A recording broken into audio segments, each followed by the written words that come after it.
Direction La Réunion, à 9000 km de Paris, à 1 heure de vol de Madagascar. Au nord-est de l'île, au milieu de ces très belles terres à canne à sucre, une vieille propriété abrite la vanillerie. Ici, on produit de la vanille, bien sûr, mais on accueille aussi les touristes, afin de leur faire découvrir le lien profond qui s'est forgé entre cette région de l'île et cette épice magnifique.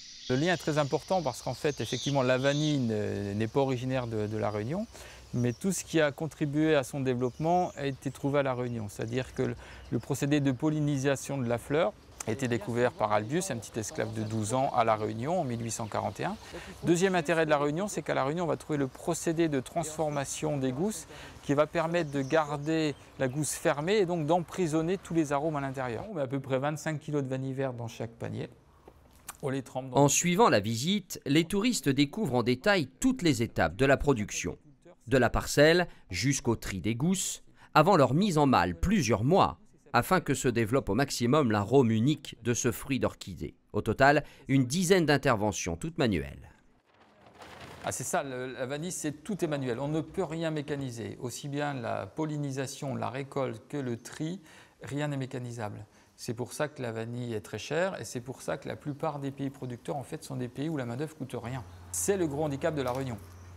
Donc pour conserver notre capacité à vendre des vanilles, il faut qu'on ait des vanilles d'exception.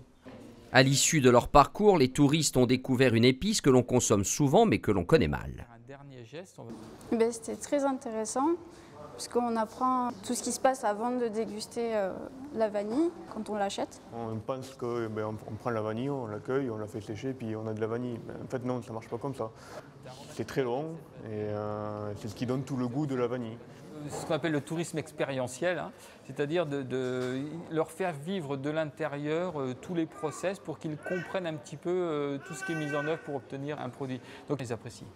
Manifestement, ce type de tourisme, mêlant découverte, connaissance et accès à un produit emblématique, marche très bien. La vanillerie accueille près de 30 000 visiteurs par an et la croissance de ce chiffre n'est pas terminée.